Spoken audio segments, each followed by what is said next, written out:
संसदीय क्षेत्र से आता हूं, बांसवाड़ा, जहां से विवादित बयान हमारे प्रधानमंत्री जी के रहे थे कि मंगलसूत्र छीन लिया जाएगा। लेकिन मैं कहना चाहूंगा, जिस तरह से जीएसटी लागू किया जा रहा है गरीब लोगों पे, आम जो भौतिक सुविधा उस पे, वो मंगलसूत्र कोई छीने नहीं छीने, लेकिन वर्तमान में जो जीएसटी और महंगाई है वो अवश्य हमारे देश की गरीब महिलाओं का मंगलसूत्र छीनने का काम करेगी।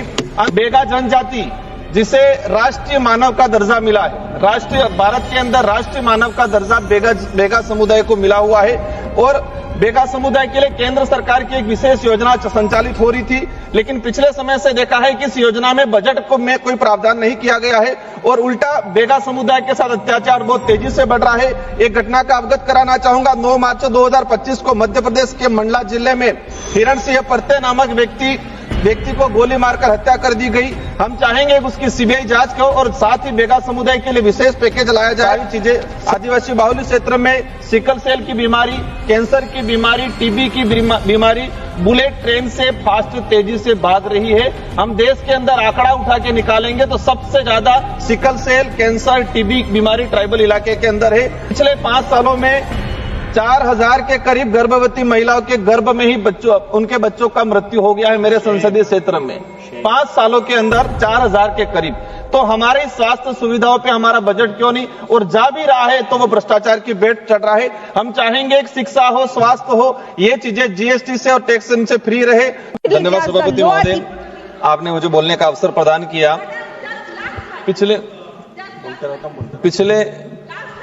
पिछले कुछ सालों से जिस तरह से केंद्र सरकार हो या राज्य सरकार हो, जिनका जो बजट आया है, वे बजट शहरों को ध्यान में रखते हुए, अमीर और उद्योगपतियों को ध्यान में रखते हुए आया गया है। और हम देखते आए हैं कि हमेशा ग्रामीण इलाके को, दलित पिछड़े के इलाके को, आदिवासी बाहुल्य क्षेत्र को नजरअंदाज किया जाता है।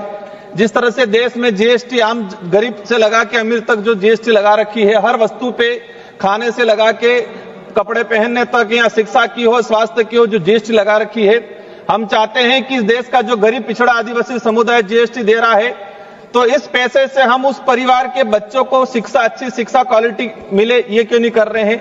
उस गरीब को अच्छा स्वास्थ्य सुविधा मिले, ये व्यवस्था क्यों नहीं कर रहे हैं? आज ग्रामीण इलाके में देखते हैं कि 2 से 3 कक्षा के बच्चे एक रूम में बैठ रहे हैं, लगभग 100 से 200 बच्चे एक टीचर के भरोसे हैं। तो ये जो पैसा हमारा ग्रामीण क्षेत्र को ध्यान में रखते हुए विशेषकर बजट में प्रावधान होना चाहिए। आज देश के अंदर जो स्वास्थ्य सुविधाओं की बात करें, विशेषकर ट्राइबल इलाके में, मेरे संसदीय क्षेत्र बांसवाड़ा डूंगरपुर का डाटा रहा है कि पिछले 5 सालों के अंदर, मैं आपके माध्यम से मंत्री जी का ध्यान आकर्षण कराना चाहूंगा, हमारे एक मंत्री जी राजस्थान से भी आते हैं। पिछले 5 सालों में 4000 के करीब गर्भवती महिलाओं के गर्भ में ही उनके बच्चों का मृत्यु हो गया है मेरे संसदीय क्षेत्र में। 5 सालों के अंदर 4000 के करीब।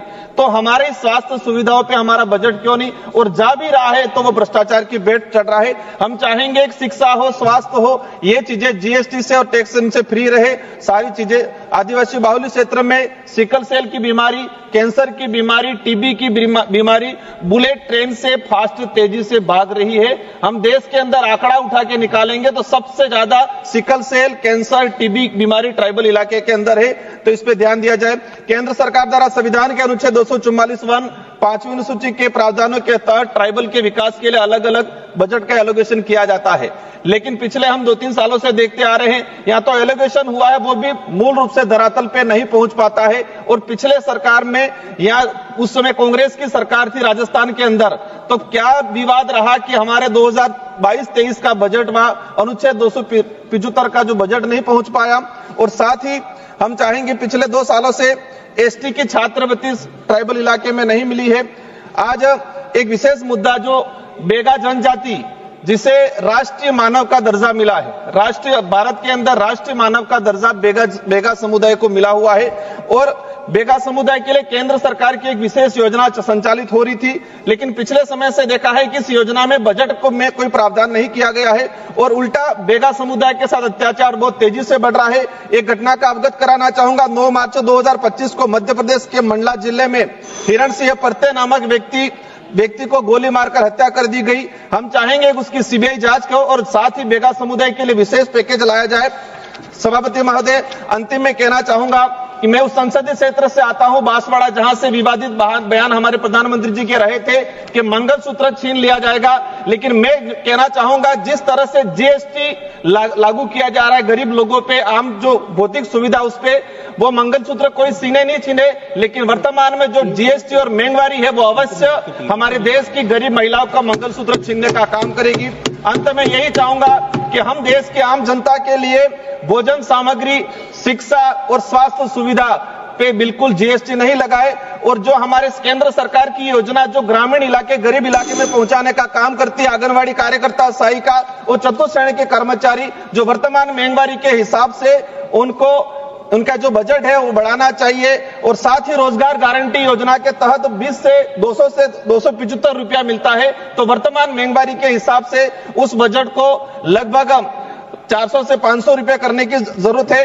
और देश में माइक्रो फाइनेंस कंपनियां ट्राइबल इलाके के अंदर 25 से 30% ब्याज पे पैसा दे रही है, वही पैसा हमारी बैंकों ने माइक्रो फाइनेंस कंपनी को दे रखा है। और जो लगता है कि माइक्रो फाइनेंस कंपनियों को फ्री छूट दे रखी है ग्रामीण इलाकों में लूटमारी करने के लिए। इसी के साथ में कहना 3 माननीय सदस्यों की सूची और है। यदि सभा की सहमति हो तो 15 मिनट के लिए सदन का समय बढ़ाया जाए। 15 मिनट 15 मिनट बस।